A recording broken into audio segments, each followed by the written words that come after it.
नमस्कार। Simple steps international trust में आपका स्वागत है। आज का विचार जल यानी कि पानी, वाटर। हमारे देश में बहुत सारी नदियां हैं, पर गंगा को तो हम पवित्र नदी मानते हैं। गंगा के जल के अंदर, इसके हर बूंद के अंदर प्रार्थना छुपी हुई है। गंगा के हर बूंद के अंदर पूरा ब्रह्मांड समाया हुआ है।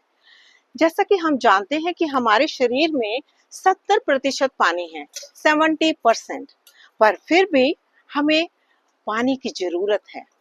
और हम हैं कि पानी को इतना दूषित कर रहे हैं। अब अपनी नदियों को हम खुद ही उसके पानी को खराब कर रहे हैं, उसके जल को खराब कर रहे हैं।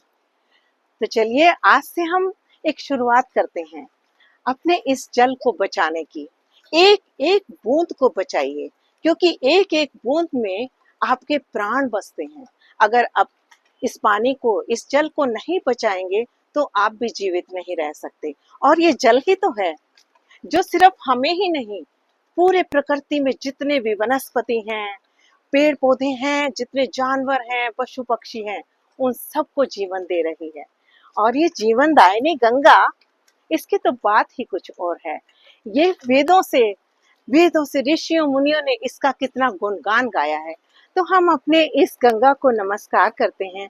माँ आप ऐसे ही हमें, माँ गंगा हमें ऐसे ही अपने पवित्र जल से हमें जीवन देती रहे। ये जीवनदायिनी माँ एक माँ की तरह है। और ये अगर हमें, माँ गंगा को अगर हम साफ नहीं रखेंगे तो हम खुद भी बीमार हो जाएंगे। अपने को इन सब चीजों से बचाने के लिए माँ गंगा को बचाना भी बहुत जरूरी है। तो सब मिलजुल कर, इकट्ठे मिलकर अपनी माँ, अपनी गंगा और अपनी और नदियों को बचाएं। उनके जल को दूषित न होने दें, उन्हें स्वच्छ रखें। आज से आप भी एक नया कदम उठाएं, जल की हर बूंद को बचाएं, क्योंकि जल ही जीवन है। नमस्कार, धन्यवाद।